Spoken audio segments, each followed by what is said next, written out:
Chers téléspectatrices et chers téléspectateurs, voici votre émission Le Rendez-vous de la lecture. Aujourd'hui, nous allons avoir comme invité M. Stéphane Desroches. Pour le moment, mais avant, nous allons procéder, comme je fais à l'ordinaire, vous résumer ou vous proposer des livres aux éditions 400 coups. Il y a un livre que va vous prescrire, c'est l'horoscope. Chaque matin, un vieil homme très routinier se lève, mange son petit déjeuner et sort s'occuper de ses fleurs. Accompagné de son petit chien, Lucien, le vieil homme, s'assure de ne jamais déranger de sa routine. Il déteste la nouveauté. Mais voilà qu'un jour de grand vent, une bourrasque lui apporte une feuille de journal avec son horoscope dessus. On lui annonce: un événement inattendu viendra briser votre routine. Le cauchemar pour un homme qui n'aime pas les surprises. Maintenant, on va parler des auteurs. Après leur collaboration sur 752 lapins et le livre où la foule meurt à la fin, François Blais et Valérie Boivin récidivent avec l'horoscope, ce qu'on vient de résumer. Un drame psychologique avec l'humour décapant qui leur est propre. Une histoire tendre, drôle, touchante et surprenante sur nos petites habitudes et sur le fait que l'inattendu peut parfois venir de nous-mêmes. Je profite pour dire que ce livre-là a reçu le prix Distinction. Deux prix et distinction. Il y a le Applied Art Photography and Illustration Awards. Et l'autre, c'est Editorial Illustration Entire Book Complete. C'est peut-être en anglais, mais ce sont quand même des distinctions. Toujours aux éditions Les 400 coups, le deuxième livre que je vous propose, c'est Le Grand Méchant Loup dans ma maison. Une fillette vivait seule avec sa mère. Mais voilà que cette dernière tombe amoureuse et qu'elle fait entrer, sans le savoir, le grand méchant loup dans leur maison. Dès lors, les sourires tombent et les hurlements commencent. La fillette porte maintenant des manches longues et bâtit un rempart de briques autour de son cœur. Sa mère et elle pourront-elles s'en sortir alors que le loup devient de plus en plus féroce? L'auteur, Valérie Fontaine, c'est l'auteur, et celle qui illustre le livre, c'est Nathalie Dion, nous livre une fable bouleversante sur la violence familiale. Le personnage du loup représente ici la figure de l'homme violent, avec une puissance terrifiante. Les références aux contes classiques amplifient les tensions émotionnelles du récit. Un texte troublant qui se termine sur une note d'espoir. Donc, ceux qui aiment ce genre de le grand méchant loup dans ma maison de Montréal. de les 400 coups, c'est-à-dire. Maintenant, on va aller à l'édition, aux éditions Boréal. Vous allez voir le titre que je vais vous suggérer, surprend. Pour qui je me prends? L'auteur, c'est Laurie Saint-Martin. Who do you think you are? Pour qui te prends-tu? Demandait ma mère. Si j'ai changé de vie et de langue maternelle, c'était pour que ma mère ne puisse pas me lire. Je répète cette phrase-là. Si j'ai changé de vie et de langue maternelle, c'était pour que ma mère ne puisse pas me lire. Si j'ai changé de vie et de langue maternelle, c'était pour pouvoir respirer alors que j'avais toujours étouffé. Je raconte ici l'histoire d'une femme qui a appris à respirer dans une autre langue,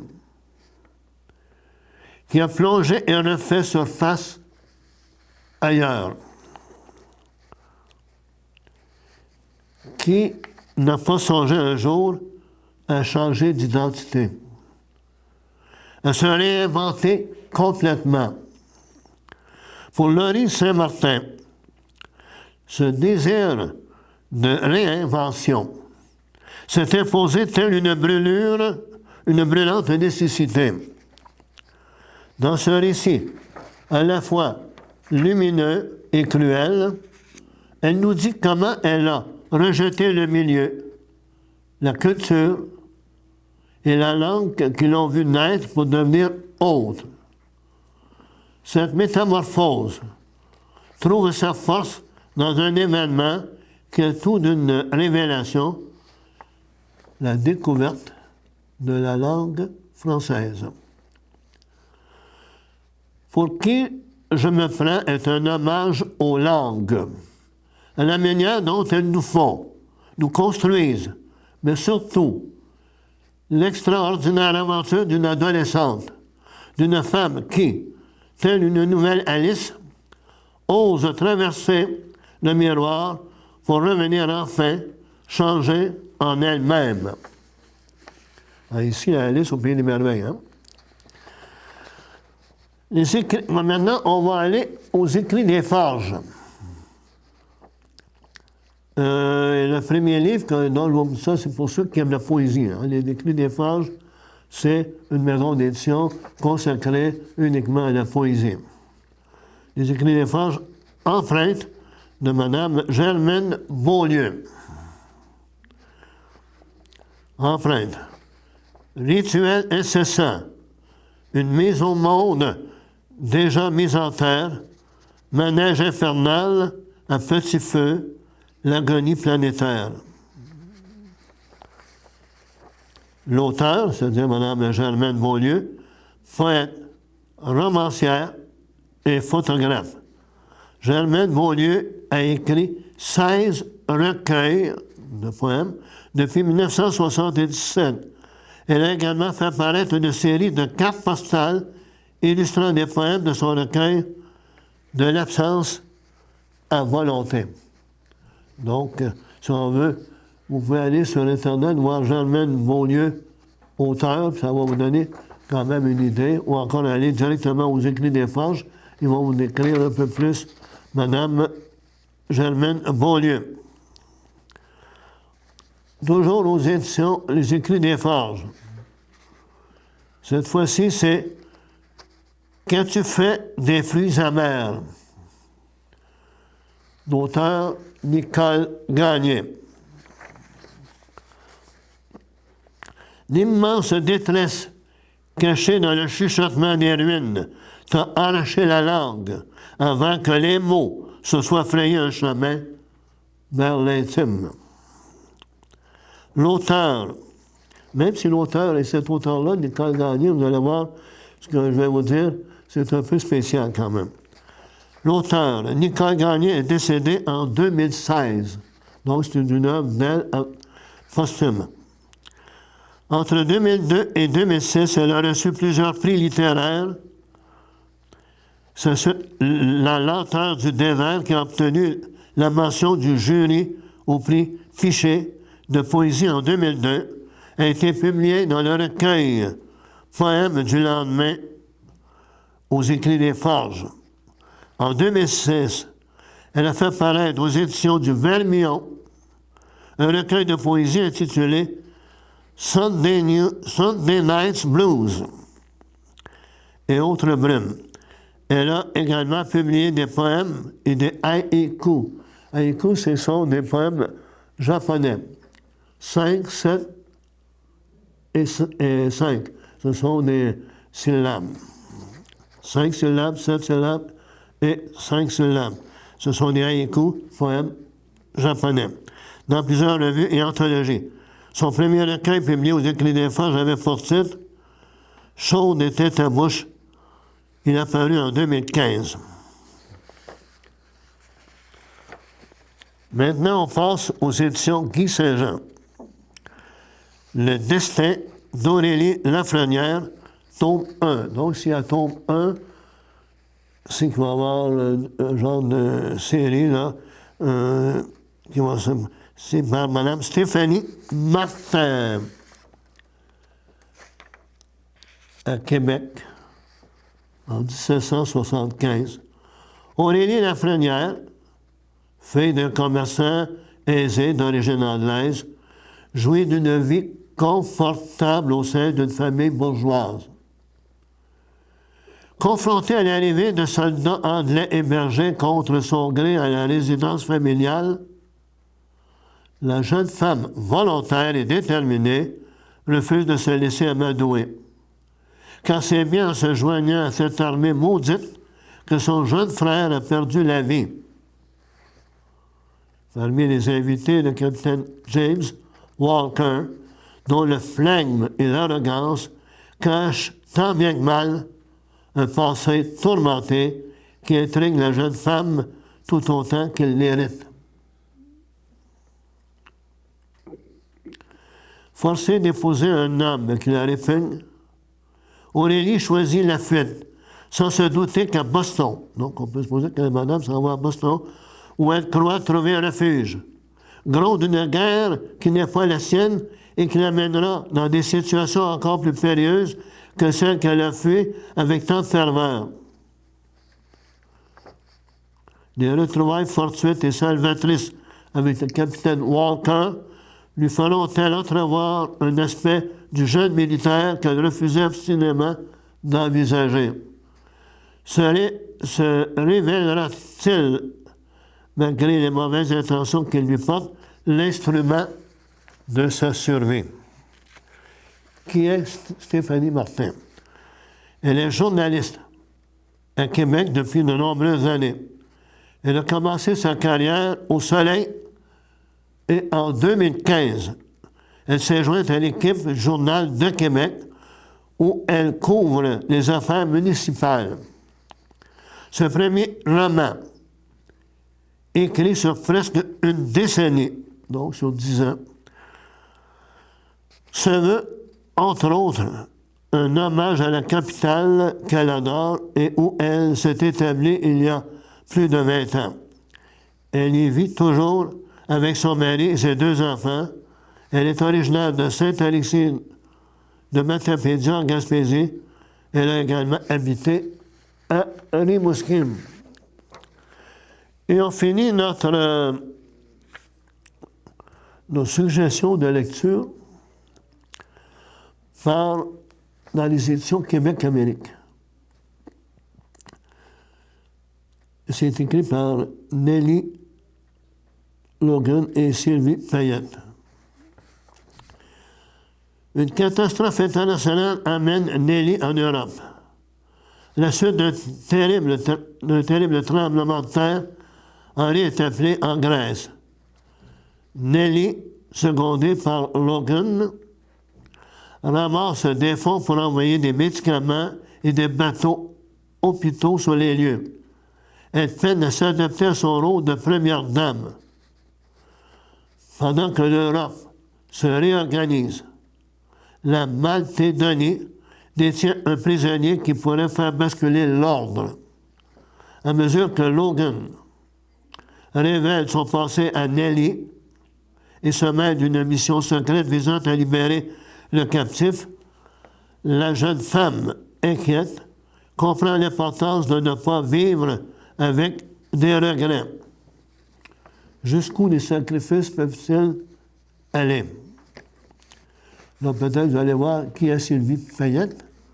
Sylvie Payette est une scénariste, romancière et auteur conseil à l'imagination fertile et à l'énergie débordante. D'abord connue comme co-scénariste pour le téléroman des Dames de cœur et pour la quotidienne Marilyn, elle a fait ensuite sa marque avec son propre téléroman Chambre en ville, ceux qui s'en souviennent.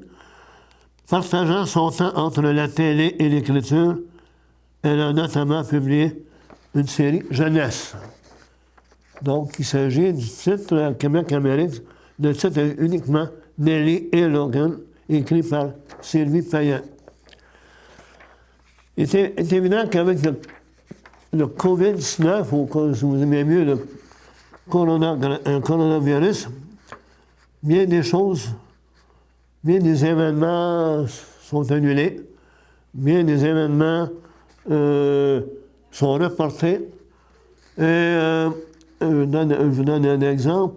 Il devait y avoir une soirée de musique et poésie, mais ça aussi, c'est à la bibliothèque de Léopold Desrosiers. Mais comme les bibliothèques sont fermées, eh bien, il est évident que la soirée musique et poésie est éliminée pour le moment. Dans d'autres secteurs aussi, exemple, j'avais à aller à une cabane à sucre la semaine prochaine, mais les cabanes à sucre sont également fermées. Fait que tout ça, le coronavirus, donc il faut quand même obéir aux directives émises par le gouvernement pour éviter une catastrophe. Déjà, au cours des derniers jours, on s'est aperçu que le nombre de cas augmentait de façon assez importante, même ici au Canada et surtout au Québec. Exemple, un autre élément qu'on m'a dit qui a été annulé, c'est le spectacle de Symphonie de la Naudière avec Stéphane Tétrault et Hayden, un classique. Fait que ça, qui devait avoir lieu le 29 mars, mais j'ai bien l'impression que ça n'aura pas lieu. Fait que il y a bien des éléments qu'il faut vivre avec. Et c'est pour ça, quand vous suggérez des lectures, eh bien, ça vous permet au moins de passer vraiment un bon temps chez vous en découvrant des auteurs. Donc, maintenant, nous allons passer à notre deuxième partie. Nous allons avoir le plaisir de rencontrer notre invité d'aujourd'hui, M. Stéphane Desroches, dont vous voyez ici l'exemplaire de son livre. Fait que je vous dis à tout à l'heure, à bientôt. Voici une plaque porte-clés des amputés de cœur. Quand vous utilisez une plaque porte-clés, vous protégez vos clés. Si vous les perdez, la personne qui les trouvera pourra appeler au numéro au dos de la plaque. Ou les déposer dans une boîte aux lettres. Puis, les amputés de guerre vous retourneront vos clés. Gratuitement! Commandez vos plaques porte-clés aujourd'hui à amputédeguerre.ca. Et améliorer la vie des personnes amputées comme moi. Merci.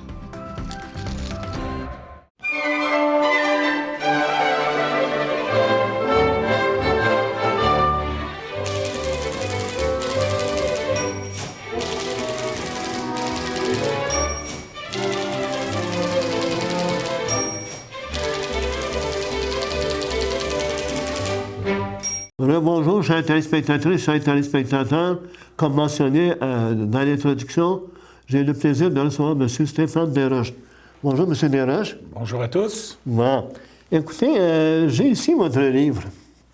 On va essayer de connaître M. Desroches en regardant un peu à propos de l'auteur. Écrivain au col bleu du Grand Montréal urbain, qui se passionne pour l'écriture intuitive sans prétention. Cancre chronique, c'est ce qu'il dit de lui, sans parcours académique, il réussit à vaincre sur le tard ses lacunes littéraires à force de travail et d'effort. Autodidacte, développant un style unique, bien à lui, s'inspirant de faits divers et de chroniques macabres pour tisser ses histoires fictives d'une criante réalité. Et plus loin, on dit mélangeant subtilement le genre d'épouvante à HP, Lovecraft, la terreur incisive de Clive Barker, les intrigues d'Agatha Christie, les tergiversations occultes de Dennis Welty et l'imaginaire initiatique époustouflant de Dan Brown. Donc, ce sont des auteurs, si je comprends bien, ce sont des auteurs qui vous ont inspiré. À vrai dire, c'est les premiers lecteurs qui ont lu mon premier jet, au début, qui m'ont dit « Ah, ben il y a des similitudes avec ces auteurs. » Puis, pour en avoir, j'avais déjà lu de ses écrits, puis je me suis dit « Ben ça se rapproche, mais j'ai un style bien particulier. » Moi, personnellement, j'aime pas être catégorisé dans une boîte. C'est at large. Ce que j'écris, de la façon que je décris ça, c'est comme une mosaïque. C'est une mosaïque dans le sens que c'est indéfinissable. Indéfinissable. C'est-à-dire, je peux pas dire c'est un polar policier. Je peux pas dire c'est de l'horreur. Je peux pas dire... c'est une fiction, mais autant les gens qui lisent Harlequin vont y trouver leur dû, autant que les gens qui aiment comme Dan Brown, ou que ce soit Lovecraft, Agatha Christie, ils vont retrouver un petit peu de tout là-dedans. Fait que j'avais fait ça en éventail très large, de mesure à ce que je voulais pas être catégorisé dans un seul style. Puis, comme c'est un roman à punch, ben je veux amener le lecteur, au fur et à mesure de l'histoire, à un moment donné, on ferre le poisson avec l'hameçon. Parce qu'on amène... moi, j'amène l'auteur avec plein d'indices qui ont été laissés tout au long du roman. Et la personne, au fur et à mesure de la lecture, se fait sa propre opinion. Puis c'est ce qui pousse le lecteur à vouloir aller toujours plus loin. Parce qu'à un moment donné, ils veulent vérifier leur théorie qui se tisse au fur et à mesure de la lecture. Donc, c'est pour ça que c'est indéfinissable, parce que c'est un roman à punch. Donc, on ne peut pas s'attendre à la fin. À la fin, bon, d'accord. Mais est-ce que vous avez des indices? Ça veut dire quelqu'un qui dit ça... Parce que là, il y a Lando qui nous dit, mais là, ça sera un peu long à... Bien, si vous voulez, je peux vous faire un court résumé pour vos téléspectateurs. Avec plaisir, oui. Grosso modo, l'histoire de départ, c'est une jeune dame qui est approchée pour être mère porteuse. Supposément par un intermédiaire pour des gens riches et célèbres, mais qui veulent garder l'anonymat. Et le montant est très alléchant pour ce service-là. Puis souvent, c'est des jeunes dames qui embarquent de bon gré parce qu'ils se disent, dans le fond, c'est un peu comme une transaction mercantile. On vend notre corps comme on pourrait vendre un vélo. Donc, la jeune fille embarque dans cette aventure-là, mais au fur et à mesure que la vie grandit en elle, elle se découvre la fibre maternelle. Bien sûr, la fibre maternelle. Et elle voudrait revenir sur son contrat, elle, de dire, moi, finalement, je veux le garder. Mais c'est pas comme ça que ça va se passer, parce que tout est organisé, supposément, les parents adoptifs, eux, veulent avoir un enfant légitime, donc ils font à croire qu'ils sont enceintes. La jeune fille est sélectionnée justement pour ses beaux traits, sa ressemblance, avec peut-être la mère génétique. Donc, on peut pas revenir là-dessus. Donc, la jeune fille se retrouve obligée d'aller jusqu'à terme et elle perd son enfant. Elle en fait un deuil jusqu'à temps, quelques années après, qu'elle fasse la rencontre avec l'héroïne du roman, qui, elle, avec toutes les infos qu'elle a, parce que bien sûr, c'est teinté de secrets, on ne sait pas trop qui sont... on a le contexte et l'intermédiaire, et l'héroïne, elle décide de remonter la filière d'essayer de remonter jusqu'aux parents adoptifs dans l'espoir de pouvoir... au fond, c'est ça qui se développe dans le roman, c'est parce qu'au fur et à mesure du parcours, on a les droits légitimes de la mère biologique, mais en même temps, les parents adoptifs, eux, qui sont riches et célèbres, qui sont-ils? On ne le sait pas, point d'interrogation, mais ça nous amène à une question morale, parce que l'enfant est rendu à 2 ans, épanoui dans une belle famille, probablement. Donc là, on la ramènerait avec une mère monoparentale qui est peut-être une petite serveuse de cabaret, là, je veux dire, c'est pas... Donc, tout ça se tisse dans l'intrigue au fur et à mesure, et dans le fond, ça amène l'auteur... dans le fond, moi, là-dedans, je veux amener les gens à des réflexions, à réfléchir sur le sujet. Et c'est ça le mystère, c'est parce qu'à un moment donné, l'héroïne, au fur et à mesure qu'elle rentre dans cet univers-là, découvre que c'est probablement pas juste une belle histoire rose à la Walt Disney. Et là, il va y avoir des implications dans cette histoire-là. Hein. Jusqu'à où elle va être prête à aller pour faire valoir les droits de la mère. Alors, c'est un peu ça l'intrigue de fond, là. C'est ça son aventure. C'est une aventure. C'est quand même... Ça, c'est votre premier livre, hein? C'est mon premier livre officiellement, oui. Bon, vous en avez d'autres que vous êtes en train de peaufiner? Oui, j'attends juste les bonnes occasions, comme, par exemple, tu sais, comme j'ai un recueil de nouvelles fantastiques qui tournent autour de la cryptozoologie, l'archéologie parallèle, c'est toutes des choses, tu sais, les histoires un petit peu occultes, fantomatiques, horreur. Ça, c'est un recueil de nouvelles. Puis j'ai, à mon actif, je travaille actuellement, mais j'avance le projet. C'est une série, on pourrait dire, dans la moulure du médiéval fantastique. Donc, j'ai plusieurs volumes que je travaille de... Tu sais, j'ai plusieurs projets qui sont assez avancés, là, pour ainsi dire. Je suis prêt à ouvrir la machine. La machine. Dans le fond, je me garde un droit de réserve parce que je veux être sûr d'avoir, tu sais, dans le fond, les bonnes opportunités, là, puis d'aller au meilleur de mes intérêts. D'accord. Vous aurez des nouvelles sous peu, ça s'en vient. D'accord. Écoutez, vous, là, qu'est-ce qui vous a amené, peut-être votre parcours, je veux dire, parlez-moi un peu de votre famille, de votre entourage. Ben non. Bon, moi, je viens d'une très bonne famille, hein, je veux dire, moi, j'ai connu ça à la cloche, j'allais dîner chez moi, j'avais toujours un repas, je pourrais pas vous dire la journée où j'ai eu froid, je peux pas vous dire la journée où j'ai eu faim. Dans mon enfance, en tout cas, j'ai toujours été choyé. Un beau nid familial, mais personnellement, moi, j'avais des problèmes à l'école. Probablement qu'aujourd'hui, refaire mon parcours, je serais étiqueté TDAH et sur le tard, on a vu que j'étais dyslexique. Je répondais à beaucoup de facteurs, mais à l'époque, Tu sais, moi, c'est l'optométriste qui s'est aperçu que j'étais... qui a dit ça à mes parents, puis il n'y avait pas beaucoup d'orthopédagogie à l'époque. On n'avait pas le support comme on a aujourd'hui. Donc, je me suis toujours considéré comme un peu le laisser dans le système, dans le sens que j'ai développé... C'est pour ça que je le dis avec fierté. Surtout au début du secondaire, je suis devenu le pit de la classe. J'étais pas bon à l'école, puis je voulais pas qu'on pense que j'étais limité. En réalité, ça aurait été légitime que je demande de l'aide. Moi, j'ai plutôt voulu camper le rôle de celui qui s'en fout.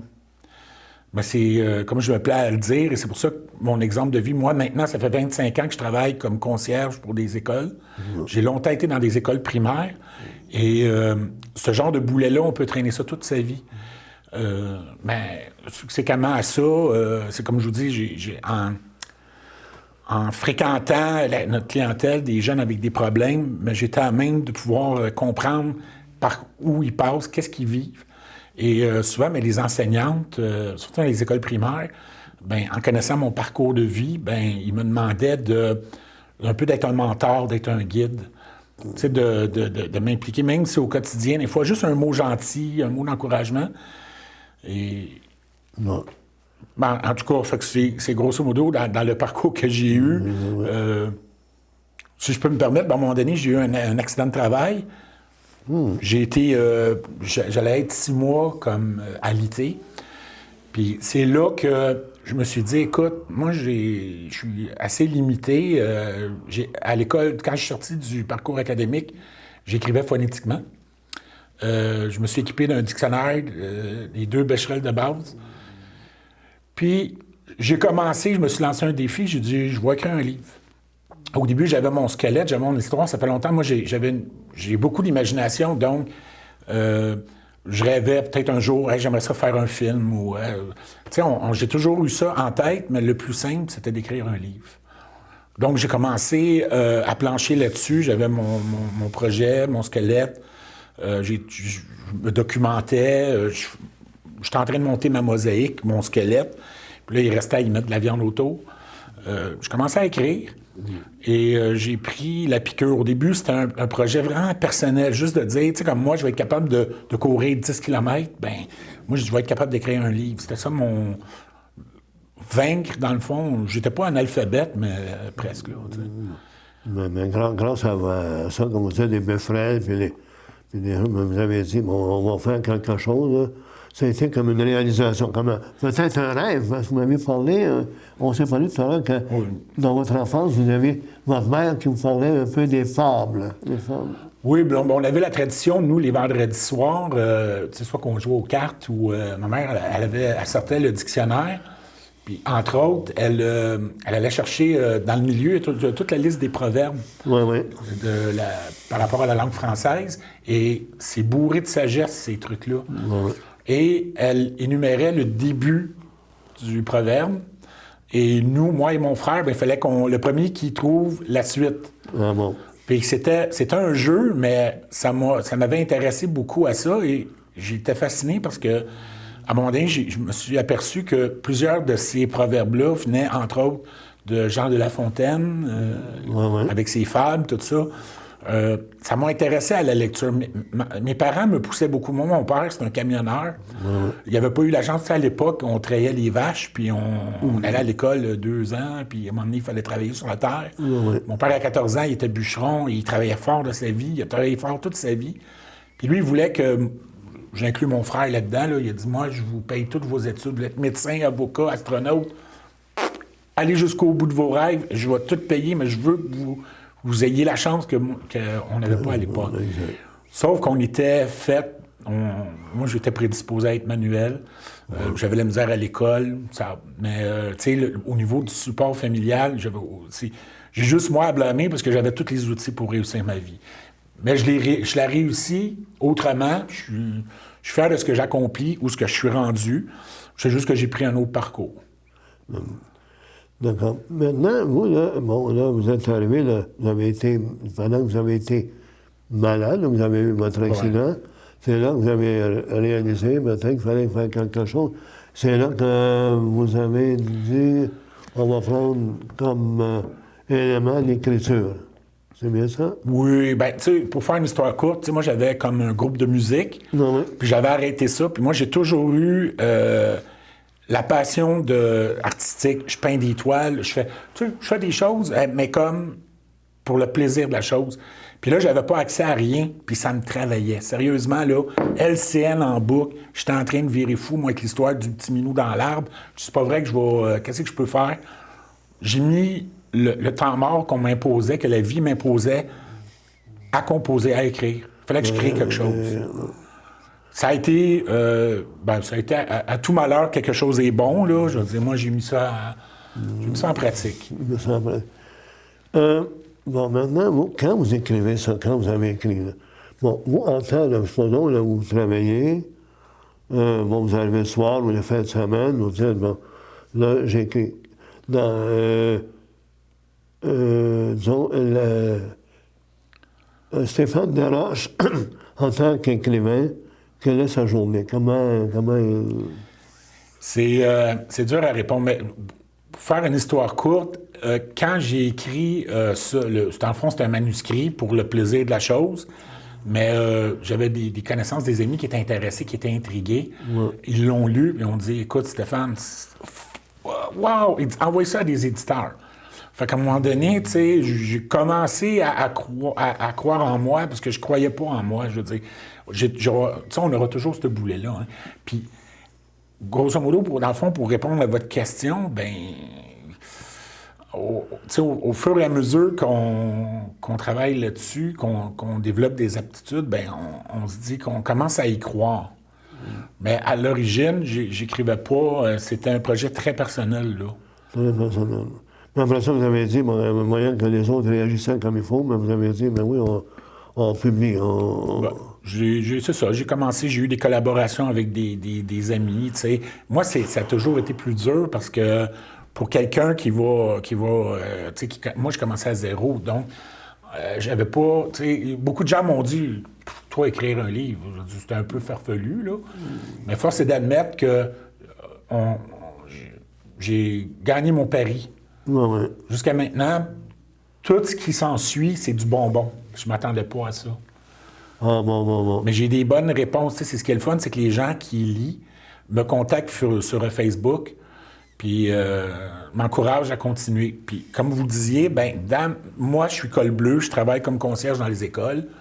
Les jeunes enfants qui me voient dans mon quartier, allô, concierge écrivain, pour eux, c'est comme indissociable. C'est sûr que je vais toujours avoir à travailler pour gagner ma vie. L'écriture est une passion.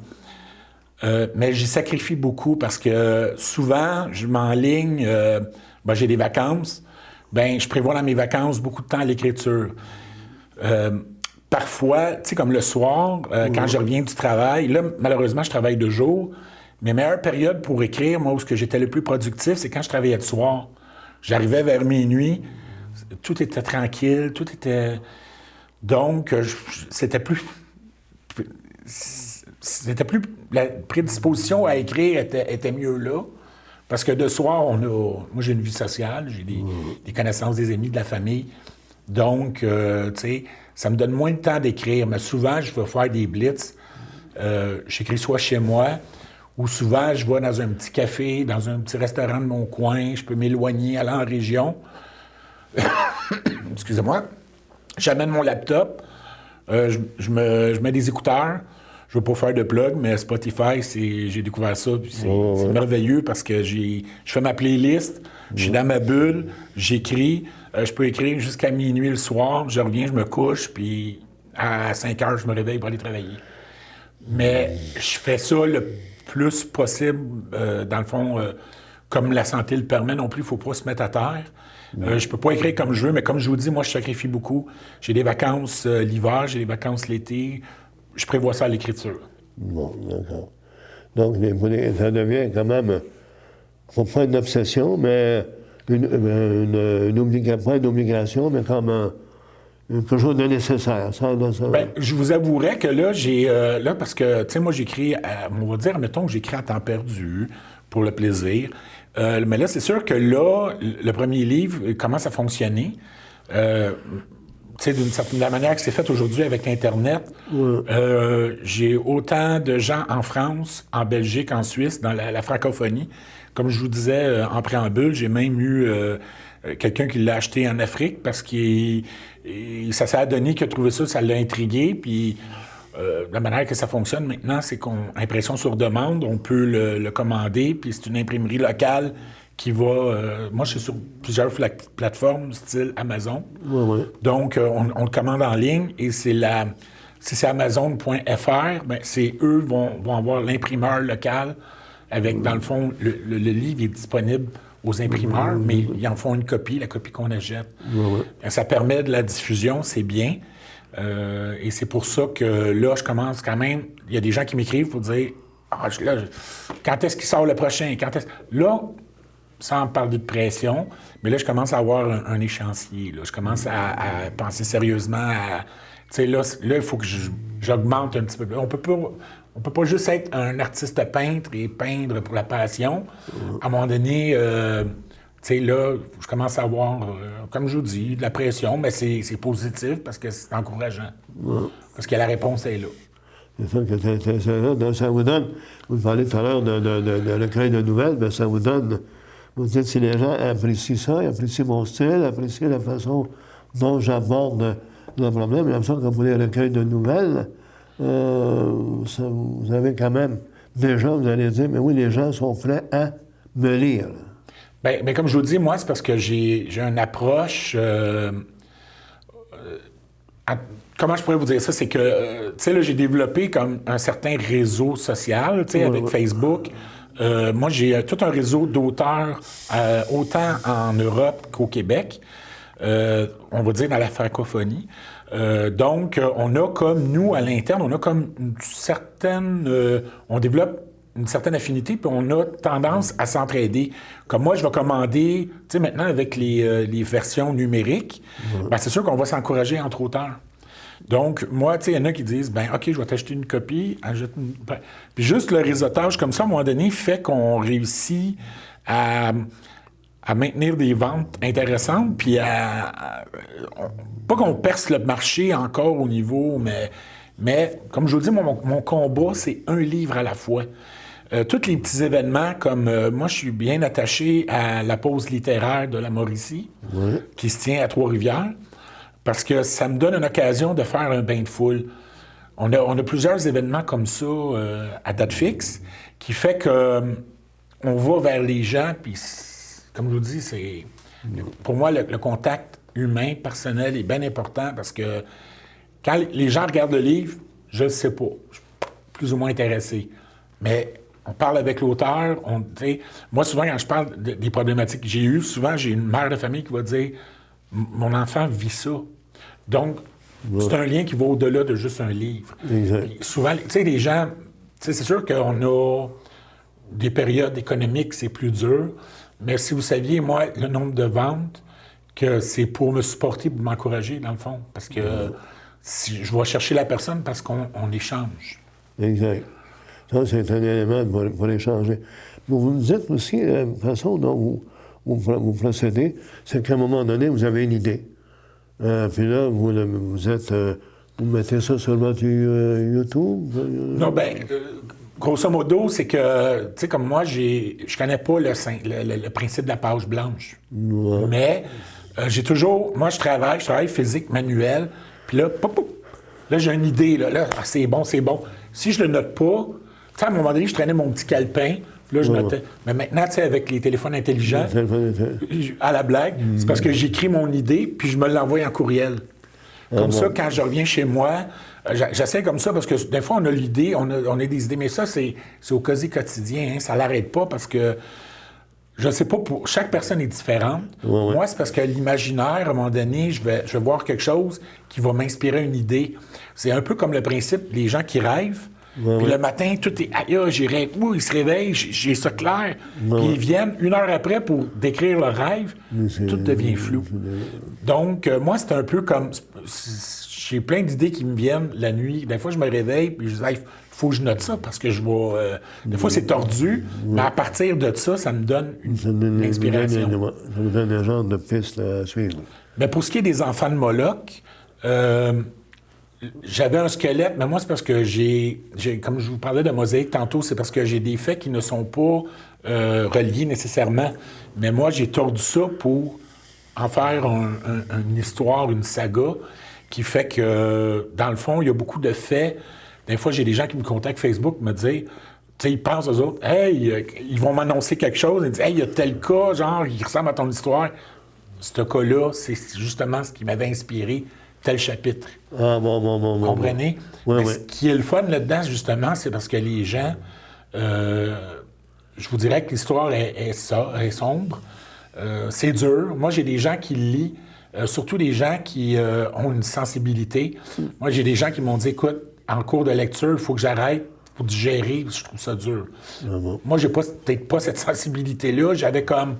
Moi, je décrivais le mieux possible, que ce soit la situation, la scène, le lieu, le personnage. Mais comme je vous dis, en gros, en tout cas, c'est assez particulier. Il y a des gens qui trouvent ça dur à lire, puis c'est mon petit velours, parce qu'à quelque part, c'est ce qui me différencie des autres. C'est pas du pré-mâché fabriqué, c'est inédit comme livre. C'est inédit, bon. C'est personnel. D'accord. Mais vous me dites aussi que quand vous avez des encyclopédies chez vous, puis vous dites, ben moi, là... Non, mais quand j'ai commencé au début, je n'avais pas d'Internet Oui, oui. Et on parle de ça. Le premier jet, j'ai commencé en 2006. Dans le fond, c'est un travail de moine que j'ai fait, la relecture, correction, tout ça. Et au début, c'est parce que moi, il y a des lieux, il y a des endroits. Mes seules références, c'était des encyclopédies des cartes routières. Parce que moi, mettons, il y a une partie de l'histoire qui se situe en Californie. Bien là, de Sacramento à San Francisco ou Los Angeles, c'est quoi les distances? Tu sais, pour nous, on pense, des fois, c'est un peu comme Montréal-Québec, là, je veux dire.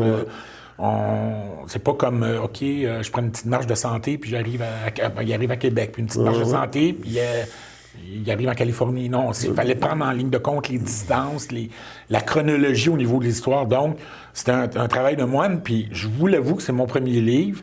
Et toutes ces embûches-là m'ont permis de m'améliorer. Dans le fond, c'est ça le but.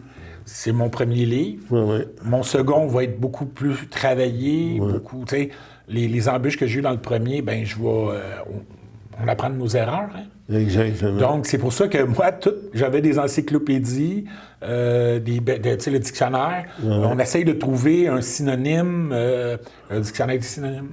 Parce que, tu sais, je ne voulais pas répéter 3 fois le mot sentier dans le même paragraphe. Donc, j'essayais de trouver des synonymes, mais je me cassais la tête. Peut-être même que je suis trop compliqué.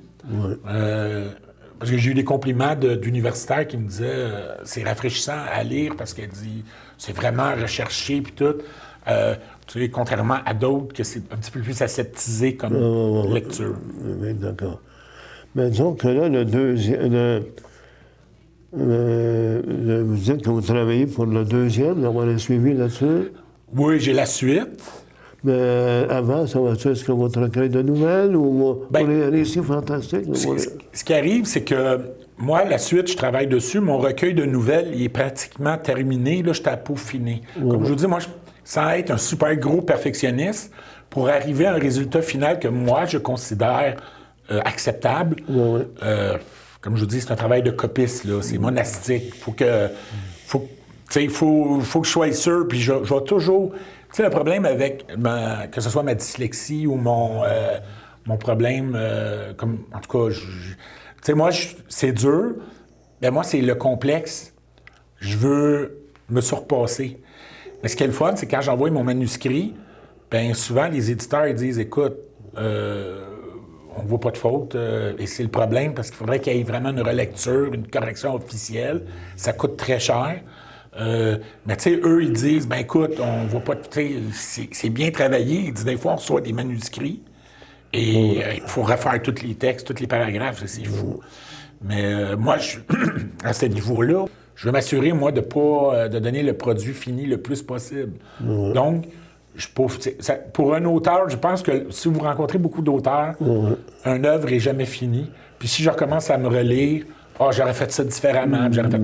C'est le propre des... Mais à un moment donné, il faut mettre un point final. Oui, parce que ça devient obsessif. Exactement.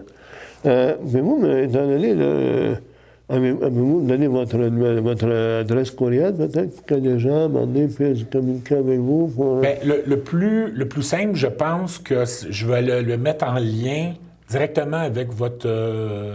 dans le fond, votre émission. Oui. Est-ce que ça vous va? C'est mon numéro. Parce que moi, c'est Stéphane Desroches, auteur.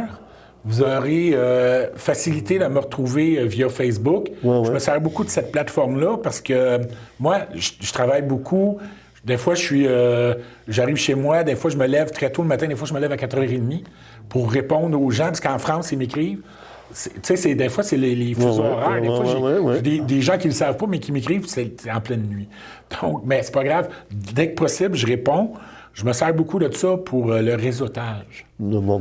Jusqu'à maintenant, ça va bien.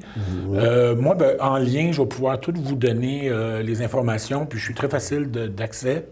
Vous avez qu'à m'écrire. Je pourrais laisser un courriel pour me rejoindre. Mais habituellement, Facebook, Messenger... Aucun problème. Ça se rend assez vite. Moi, de toute façon, il n'arrive pas une semaine où j'ai pas quelqu'un qui me contacte justement pour mon livre. D'accord. Qui rentre expressément en contact avec moi juste pour... Je veux plus d'infos. Donc, je suis à l'habitude de ça. L'habitude, donc, vous répondez régulièrement. L'autre élément, vous travaillez dans la commission scolaire. Oui. Et puis, actuellement, disons, les commissions scolaires... c'est congé au moins pour 2 semaines. Oui, bien justement, j'ai misère à dire congé parce que c'est ce qu'on vit actuellement, c'est une crise.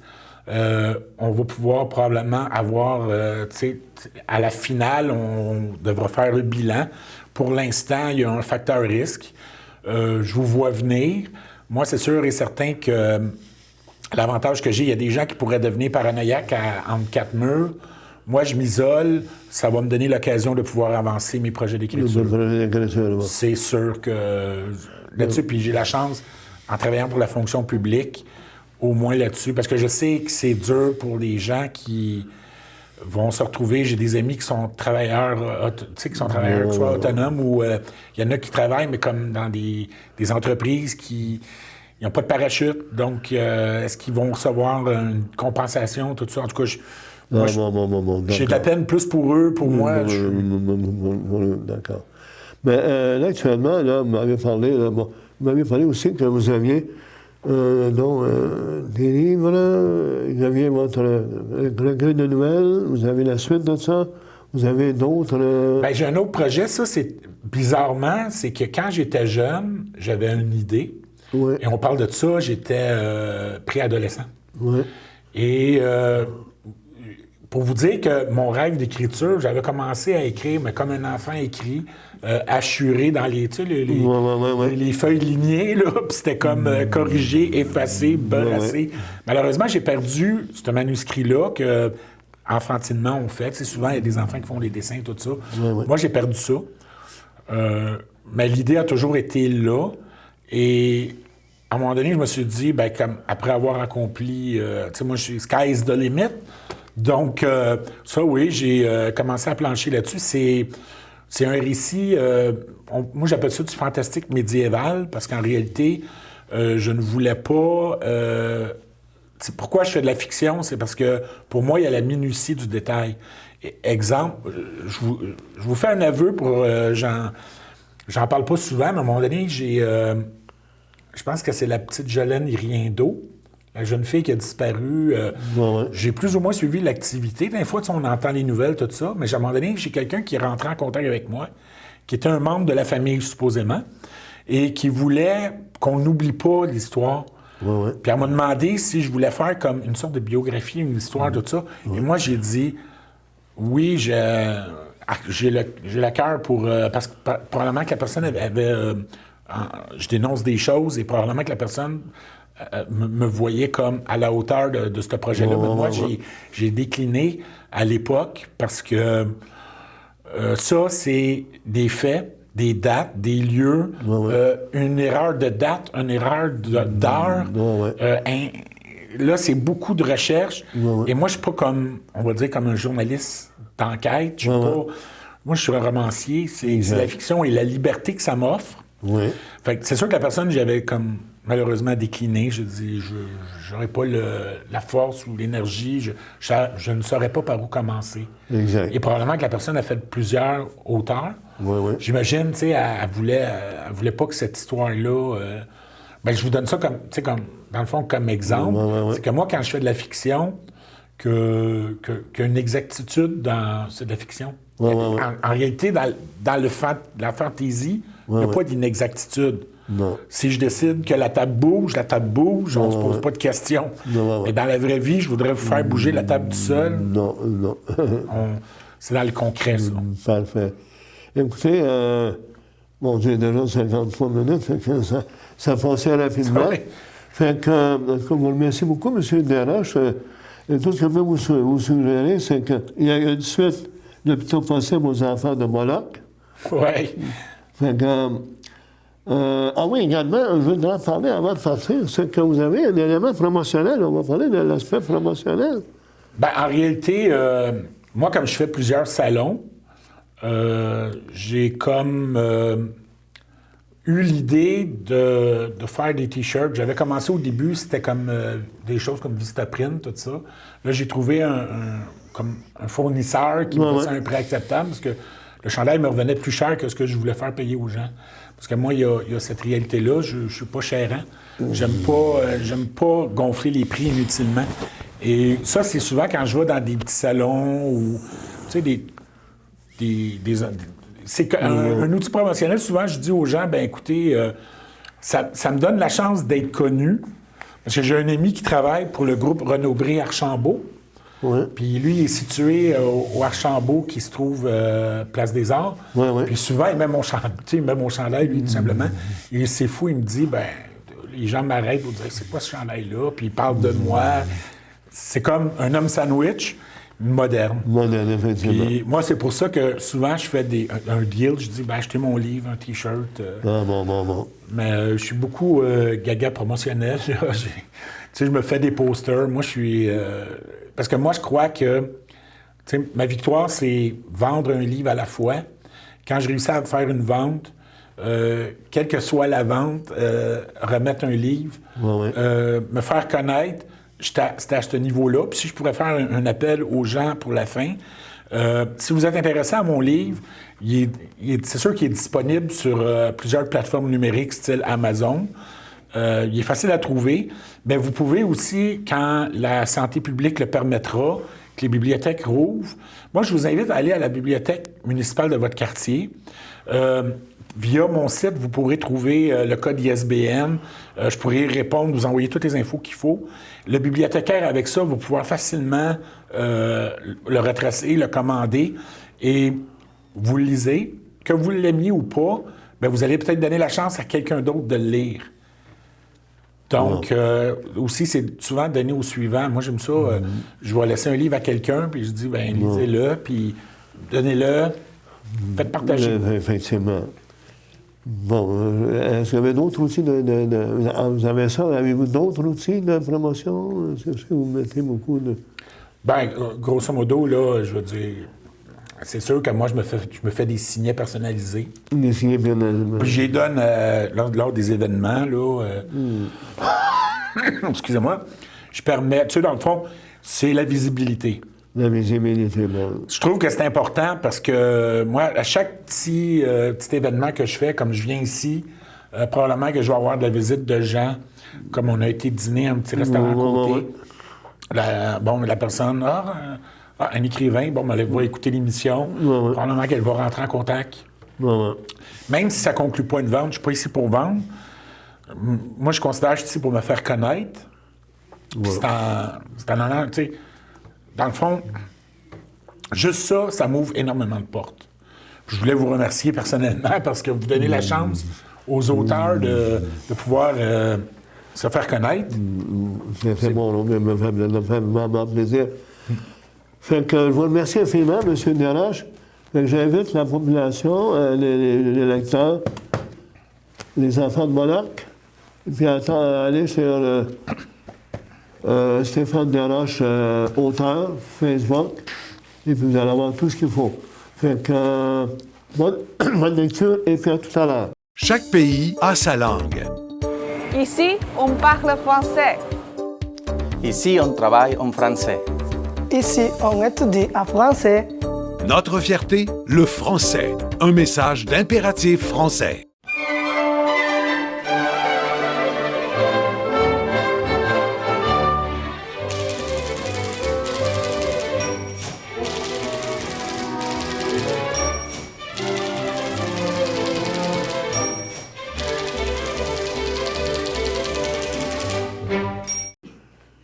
Chers téléspectatrices et chers téléspectateurs, votre émission tire à sa fin.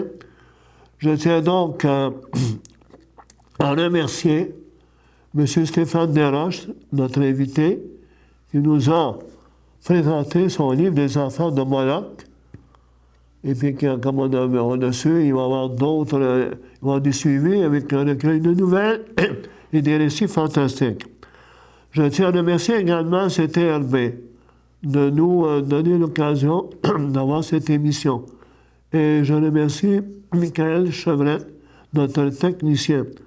Fait que pendant cette période du COVID-19, si vous êtes resté à la maison, eh bien, n'oubliez pas, la lecture peut vous aider à passer des heures passionnantes. Et ça va vous pas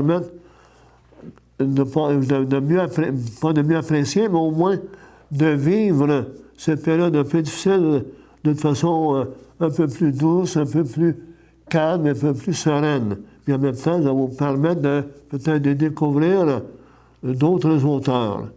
Fait qu'encore une fois, un gros merci à M. Stéphane Delache, à Michael Chevrette et à CTRB TV, puis à vous tous, téléspectatrices et téléspectateurs, qui me faites le plaisir d'écouter cette émission. Et j'ose espérer que cette émission vous aide à apprécier la lecture, à vous amener à aimer davantage à lire. Merci et à la prochaine. Merci.